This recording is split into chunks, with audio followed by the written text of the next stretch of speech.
Good morning friends. एक बार फिर आप सभी लोगों का डेल्टा एकेडमी में बहुत बहुत स्वागत है। आज हम salient feature of the constitution के बारे में बात करेंगे कि भारत की जो संविधान की प्रमुख विशेषताएं हैं वो कौन सी हैं। वैसे तो भारत का जो संविधान है उसमें ऐसे बहुत से एलिमेंट्स हैं और ऐसी बहुत सी फीचर्स हैं जो अपने आप में यूनिक है। फिर भी भारत के संविधान में बहुत से विदेशी संविधानों से बहुत सारी बातें ली गई हैं और इसके बावजूद भी यह संविधान अन्य देशों के संविधान से एक अलग पहचान बनाए हुए है। दोस्तों, आप लोगों को याद हो 1949 में जो संविधान अपनाया गया उसके वास्तविक लक्षणों में महत्वपूर्ण परिवर्तन हुए और कई बार इस संविधान को बदलने का प्रयास किया गया। यह जो प्रयास है वो भारत के संविधान के अनुच्छेद 368 के तहत जो संसद को संविधान संशोधन की जो अमेंडमेंट करने की जो पावर दी गई है उसके अंतर्गत किए गए हैं और इसी शक्ति का प्रयोग करते हुए संसद ने 1976 में एक बहुत बड़ा बदलाव किया जिसे हम 42वें संविधान संशोधन अधिनियम के रूप में जानते हैं। यह अधिनियम 1976 में आया था और इसी को मिनी कॉन्स्टिट्यूशन के रूप में भी जाना जाता है। फिर भी केशवानंद बनाम भारत संघ के मामले में 1973 में सुप्रीम कोर्ट ने एक व्यवस्था दी कि जो संसद के पास आर्टिकल 368 के अंतर्गत जो पावर्स दी गई है उसके तहत वह संविधान का जो मूल ढांचा है उसको नहीं बदल सकती है। दोस्तों, बहुत प्यारा सा संविधान है, बहुत मजबूत संविधान है जिसने वास्तव में ही भारत में इतनी विभिन्नताओं को एक साथ पिरो के रखा हुआ है और आज़ादी के इतने दिन बाद भी हम सब लोग एक साथ समरसता के साथ आगे बढ़े चले जा रहे हैं। तो दोस्तों, देखते हैं भारत के संविधान की मेन फीचर्स क्या हैं। अगर हम प्रमुख विशेषताओं की बात करते हैं तो भारत के संविधान में बहुत सारी ऐसी विशेषताएं हैं जिसको मैंने लिस्टिंग किया है। पहला देखेंगे उपयोजनशीलता। उपयोजनशीलता। दूसरा, निर्मित व लिखित संविधान। दुनिया भर में कुछ संविधान अलिखित हैं और कुछ लिखित हैं। भारत का संविधान लिखित है। इन सभी पर मैं छोटी छोटी टिप्पणी दूंगा। तीसरी जो विशेषताएं रखी हैं वह प्रभु सत्ता संपन्न समाजवादी धर्मनिरपेक्ष लोकतांत्रिक गणराज्य बनाता है भारत को, ये भारत का संविधान। और भारत के संविधान के द्वारा भारत में जो शासन प्रणाली अपनाई गई है वह संसदीय शासन प्रणाली अपनाई गई है। दुनिया भर में शासन की जो प्रणालियां हैं वो दो प्रकार से मुख्य रूप से प्रचलित है, एक अध्यक्षात्मक रूप में और एक संसदीय रूप में। दोस्तों, भारत के संविधान ने भारत में संघीय व्यवस्था होने के बाद भी जो न्यायपालिका है, जो जुडिशरी सिस्टम है, वो यूनिटरी डेवलप किया है, अर्थात एकीकृत न्यायपालिका की स्थापना की है। साथ ही साथ न्यायालय को न्यायिक समीक्षा का अधिकार भी दिया है। अगर हम बात करते हैं कि जो भारत के लोग हैं वो राज्यों में सुरक्षित रहें, उनकी जो अंतःकरण है, उनका जो कंसाइंसनेस है उसको वो माने, स्वतंत्र रूप से माने, स्वतंत्र रूप से विचरण करें, घूमें, बातचीत करें और ऐसी बहुत सी भावनाएं जो प्राकृतिक रूप से मिलनी चाहिए किसी मनुष्य को उसके भौतिक, आर्थिक और बौद्धिक विकास के लिए, वो सबकी सब व्यवस्थाएं मौलिक अधिकार में दी गई हैं। साथ ही साथ भारत के संविधान ने भारतीय लोगों को कुछ कर्तव्य भी दिए हैं जिसको वो निभा सके, इसलिए मौलिक कर्तव्यों की व्यवस्था भी दी गई है, जिसे बाद में एक अमेंडमेंट के द्वारा जो स्वर्ण सिंह कमेटी थी, सरदार स्वर्ण सिंह कमेटी, उसके तहत इसमें जोड़ा गया। आगे फीचर्स हैं भारत में जो फेडरल सिस्टम है, जो संघवाद है, वो स्टेट और सेंटर के बीच में एक सहयोग के रूप में कार्य करता है, इसलिए इसे सहयोगी संघवाद के रूप में भी हम देखते हैं। दोस्तों, भारत में जो पावर्स डिस्ट्रीब्यूशन की गई है वो 3 रूपों में देखने को मिलती है, जैसे सेंटर, स्टेट और लोकल गवर्नेंस। इसी को लोकतांत्रिक विकेंद्रीकरण के रूप में हम लोग देखते हैं। साथ ही साथ भारत एक लोक कल्याणकारी राज्य बने, इसके लिए जो विभिन्न सरकारें हैं भारत में, उनका ऐसा दायित्व, नैतिक दायित्व सुनिश्चित किया गया है कि राज्य सरकारें जो हैं वो लोक कल्याणकारी व्यवस्था को निर्मित करें, पब्लिक वेलफेयर सिस्टम को डेवलप करें। और वो पब्लिक वेलफेयर सिस्टम कैसे डेवलप होगा, इसके लिए डायरेक्टिव प्रिंसिपल ऑफ स्टेट के बारे में बात की गई है, अर्थात राज्यों की नीति के लिए एक निदेशक तत्व हैं, डायरेक्टिव प्रिंसिपल्स हैं। ये संविधान के भाग 4 में है। आप लोग देखते होंगे दोस्तों, जो संसद है उसके 3 भाग हैं।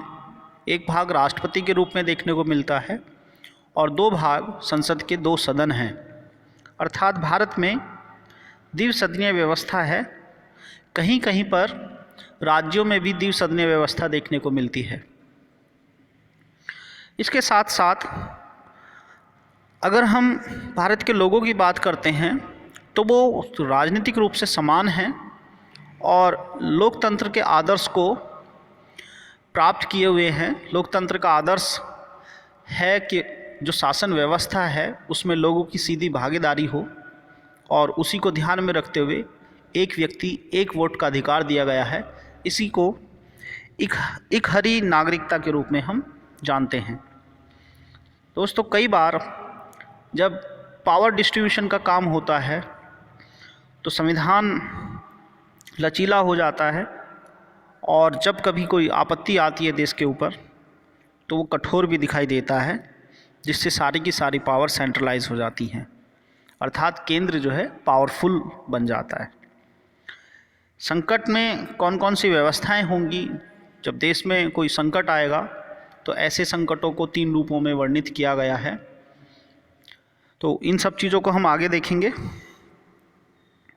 दोस्तों, पहला अगर हम बात करते हैं उपयोजनशीलता की, डेरिवेटिव्स की, तो भारतीय संविधान में उन विदेशी तत्वों को लिया गया है जो भारत के जनमानस के लिए उपयोगी हों।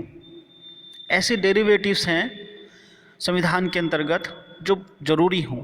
जैसे हमने एक प्रेसिडेंट का जो पद है वो यूएसए से लिया है, जो पार्लियामेंट्री सिस्टम है वो हमने ब्रिटेन से लिया है, जो डीपीएसपी है वो आयरलैंड से लिए हैं, और उनको लागू करने के जो तरीके हैं वो भारत की जो विविधताएं हैं उनको आधार में ध्यान में रखते हुए उसको उसी तरीके से हमने बनाया है।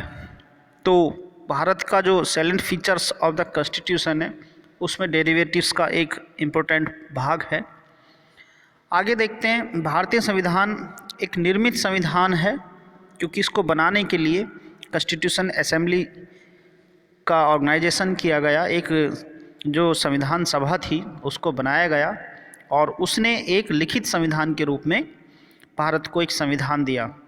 दोस्तों, अमेरिका का जो संविधान है वो लिखित संविधान है, जबकि ब्रिटेन का जो संविधान है वो अलिखित संविधान है, अनरिटन कॉन्स्टिट्यूशन है।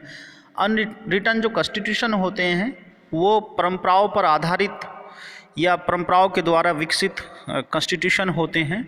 तो ब्रिटेन के पास संसदीय व्यवस्था की एक पुरानी विरासत है, और जैसे जैसे राज्य को ज़रूरतें पड़ती चली गई वहाँ पर नए नए नियम बनते चले गए। इसलिए जब भारत आज़ाद हो रहा था तो उसको चलाने के लिए, स्वशासन के लिए एक कॉन्स्टिट्यूशन की ज़रूरत थी। इसीलिए एक संविधान सभा बनाई गई और उस संविधान सभा का कार्य रिटर्न एक कॉन्स्टिट्यूशन देने का था। तो इसी कारण भारत का जो संविधान है वो लिखित संविधान बन पाया। इस संविधान के अंतर्गत अगर आप देखेंगे तो भारत का जो संविधान है वो सबसे लंबा लिखित संविधान है विश्व में, और इसके अंतर्गत 395 आर्टिकल्स हैं, 22 भागों में ये बटा हुआ है, और जो मूल संविधान था उसमें 8 अनुसूचियाँ थी जिनकी संख्या वर्तमान में 12 हो गई है। दोस्तों, समय समय पर संविधान में अमेंडमेंट किए जा रहे हैं। वर्तमान में लगभग 104 अमेंडमेंट हो चुके हैं और यह प्रक्रिया लगातार जारी है। जैसे जैसे सरकारें आती हैं, नए नए अमेंडमेंट संशोधन सरकार में करती हैं। परीक्षा की दृष्टि से 104 संविधान संशोधन को आप लोग देख सकते हैं। 12 अनुसूचियाँ जो हैं वर्तमान में, उनको आप स्टडी कर सकते हैं। 22 भागों को क्लासीफाई कर सकते हैं कि कौन कौन से भाग में कितने कितने आर्टिकल्स आए हैं, इनसे क्वेश्चन पूछे जा रहे हैं। आगे देखते हैं दोस्तों। भारत के संविधान ने भारत को एक प्रभु सत्ता संपन्न देश बनाया है। प्रभु सत्ता संपन्न का मतलब ऐसी सत्ता से है जिस पर किसी बाहरी शक्ति का कोई प्रभाव नहीं होता।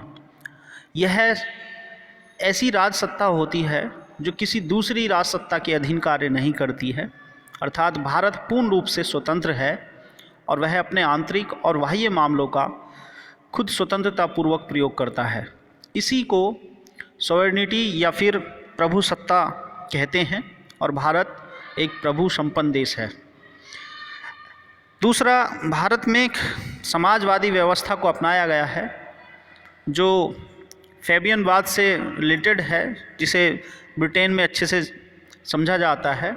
समाजवाद एक ऐसी व्यवस्थाएं हैं जिसमें जो साधन होते हैं वो राज्यों के होते हैं और उन साधनों का प्रयोग लोगों की आवश्यकताओं के अनुसार प्रयोग किया जाता है।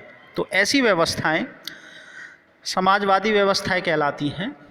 ये व्यवस्थाएं लोगों में अवसर की समानता प्रदान करती है, साथ ही साथ उनके आर्थिक लाभों को भी सुनिश्चित करती है।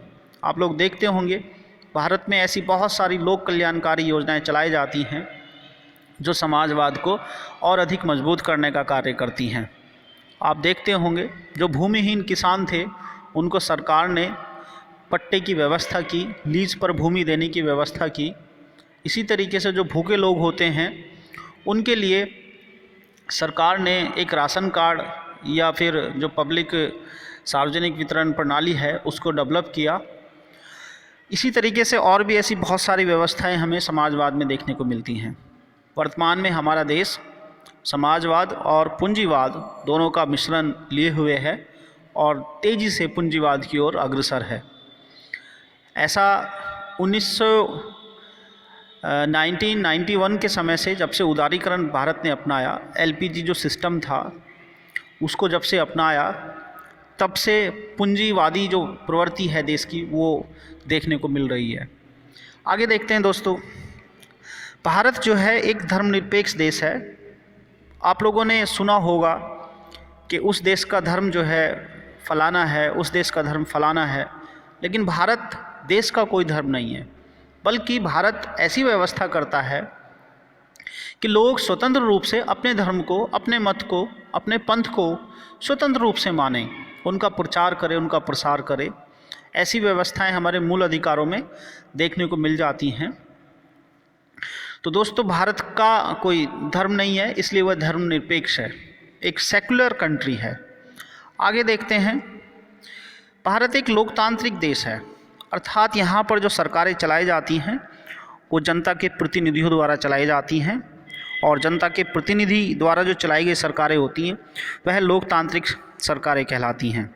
साथ ही साथ जो देश का मुखिया है, हेड ऑफ द स्टेट है, जिसे हम प्रथम व्यक्ति के रूप में जानते हैं या फिर राष्ट्रपति के रूप में जानते हैं, प्रेसिडेंट के रूप में जानते हैं, उसका जो चुनाव होता है वह वंशानुगत नहीं होता है, बल्कि भारत के लोगों में से चुना जाता है। जो संसद और विभिन्न राज्यों के जो चुने हुए प्रतिनिधि हैं वो उसमें हिस्सा लेते हैं।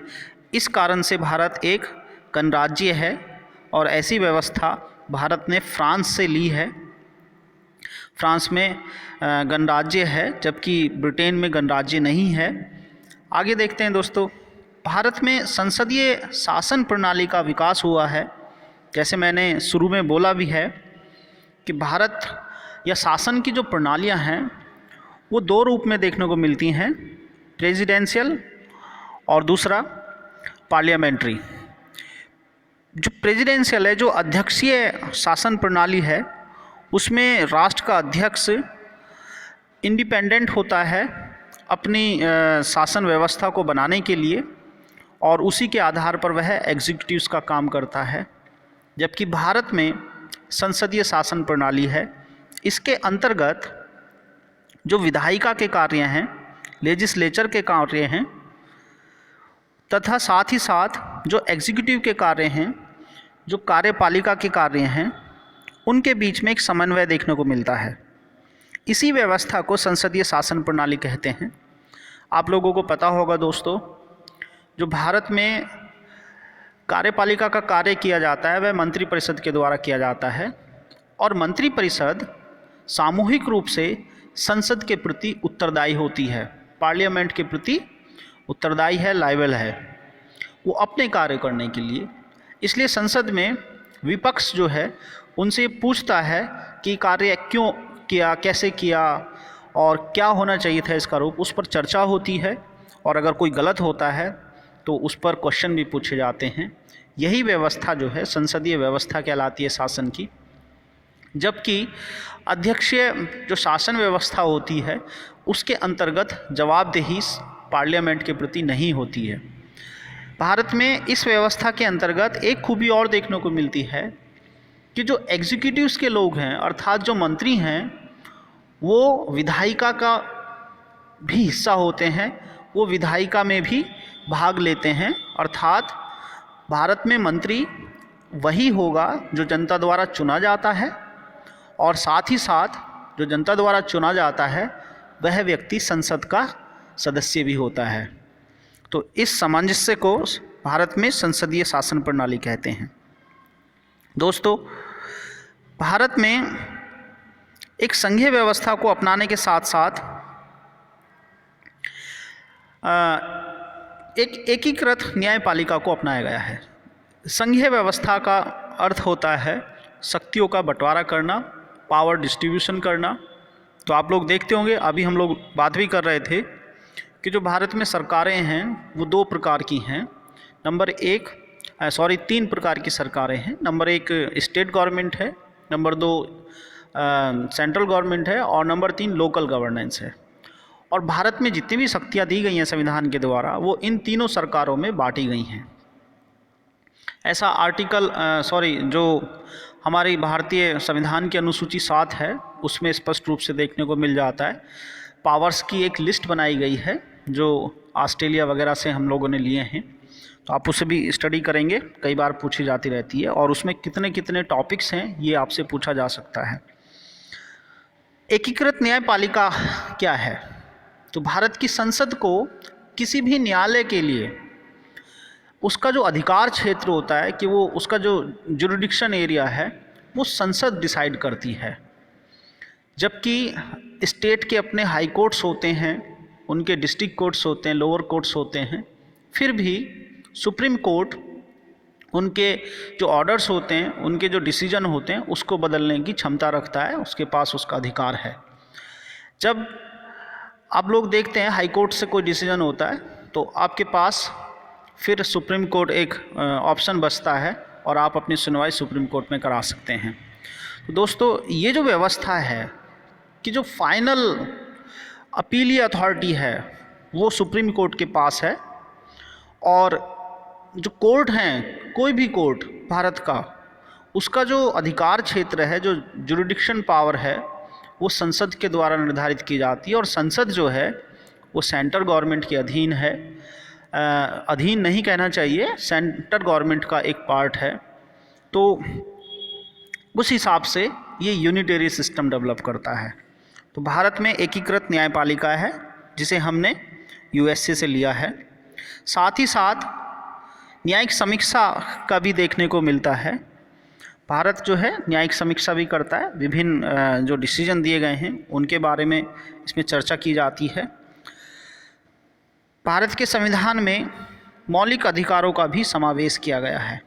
मैं अभी बात कर रहा था, मौलिक अधिकार एक प्रकार की सुरक्षा है। मौलिक अधिकार एक प्रकार की सुरक्षा है, गारंटी है, जो यह सुनिश्चित करता है किसी राज्य के लोगों के लिए कि वह अपने भौतिक, आर्थिक, बौद्धिक विकास को सुनिश्चित कर सके। ऐसी सुरक्षाएं मौलिक अधिकार कहलाती हैं। जो मूल संविधान था उसमें 7 प्रकार की सुरक्षाओं का या मौलिक अधिकारों का वर्णन किया गया था, जबकि वर्तमान में संपत्ति के अधिकार को हटा करके वह एक केवल संवैधानिक अधिकार बना दिया गया और इस प्रकार से वर्तमान में 6 मूल अधिकार लोगों को प्राप्त हैं।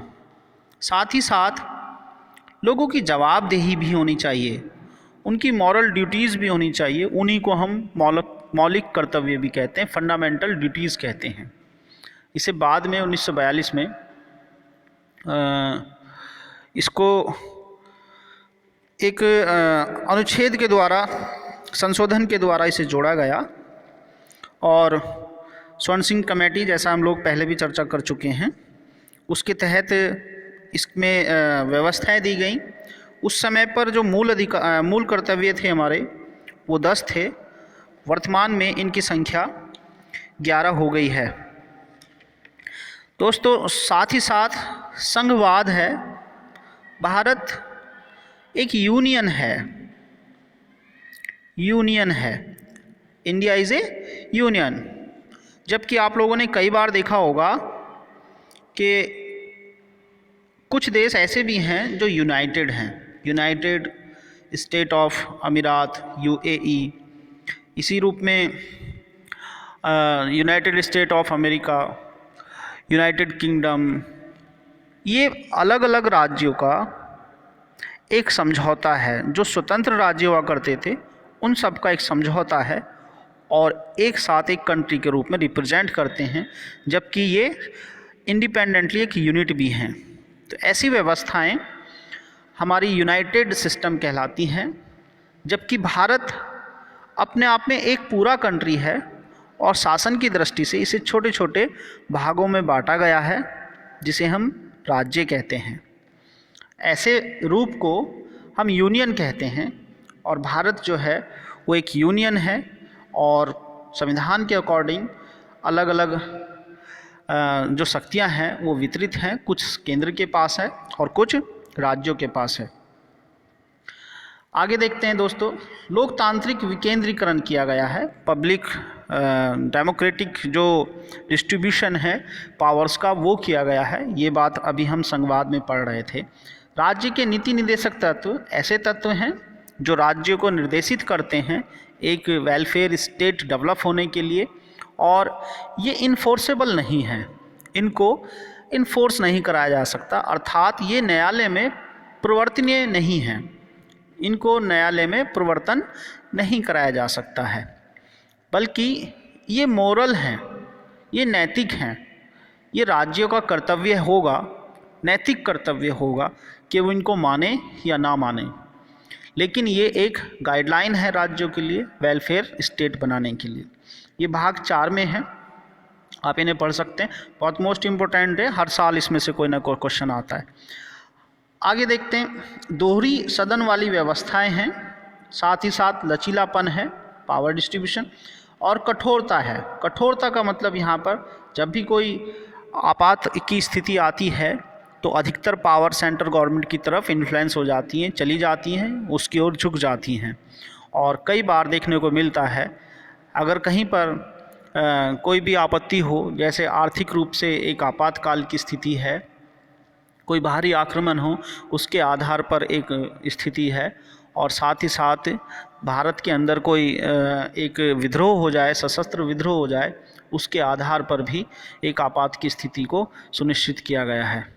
दोस्तों, भारत में अभी तक आर्थिक आपात कभी भी नहीं लगा है और हम लकीली इस चीज़ से बचे रहे हैं अभी तक, और लगातार देश आगे आर्थिक रूप से मजबूत होता जा रहा है। दोस्तों, कठोरता का मतलब कि पावर्स जो हैं वो सेंटर की ओर डिस्ट्रीब्यूट हो जाती हैं और पावर डिस्ट्रीब्यूशन जो की गई हैं वो कम हो जाती हैं। इसी को कठोरता वाला सिस्टम कहते हैं। आगे देखते हैं, भारत में इकहरी नागरिकता है, एक व्यक्ति एक वोट। पहले से ही चर्चा कर चुके हैं हम लोग, तो आप इसे देखेंगे। संकटकालीन धाराएं, अभी जैसे हम बात कर रहे थे कठोरता के समय पर कि भारत में जो है जो भाग 18 है जिसे जर्मनी के संविधान से लिया गया है, आपातकाल या इमरजेंसी प्रोविजंस, ये भाग 18 में सुनिश्चित किए गए हैं। तो आप इसे देख सकते हैं और इनकी जो व्यवस्थाएं है आर्टिकल 352 से लेकर के 352 से लेकर के 360 के बीच में है और 3 प्रकार के आपात की स्थिति की घोषणा की गई है। जैसे 352 में कोई सशस्त्र विद्रोह या फिर भारी आक्रमण हो जाए उसके आधार पर है। इसी तरीके से 356 में और 360 में ये व्यवस्थाएं दी गई हैं। तो दोस्तों मेन फीचर्स को अगर आप याद करना चाहते हैं तो आप देख सकते हैं, संविधान के भाग याद कर लें, संविधान के 22 भाग, साथ ही साथ उसकी अनुसूचियां जो इस समय पर 12 हैं, 104 अमेंडमेंट अब तक हो चुके हैं। इनमें से कुछ मुख्य हैं, आप उन्हें तैयार कर सकते हैं। और जो आर्टिकल्स हैं 395, उनमें से कुछ चुनिंदा आर्टिकल आप तैयार करें। प्रत्येक वर्ष 1-2 क्वेश्चन या कई बार 3-3, 4-4 क्वेश्चन भी आर्टिकल से संबंधित पूछे जा रहे हैं। आप लोग प्रीवियस क्वेश्चन को सॉल्व करेंगे तो आप लोगों को पता लगेगा कि कौन से आर्टिकल मोस्ट इम्पोर्टेंट है, कौन से नहीं। तो पिछले 10 साल या 20 साल या 15 साल वाले जो क्वेश्चन पेपर्स हैं आप उन्हें ज़रूर सॉल्व करें। और आगामी जो परीक्षाएं हैं मुझे पूरी उम्मीद है कि आप लोग सफल होंगे। मेरी ओर से मंगल कामनाएं। आप लोगों को वीडियो कैसी लगी इसके लिए कमेंट ज़रूर दें और अगली वीडियो तक नमस्कार, अपना ध्यान रखें।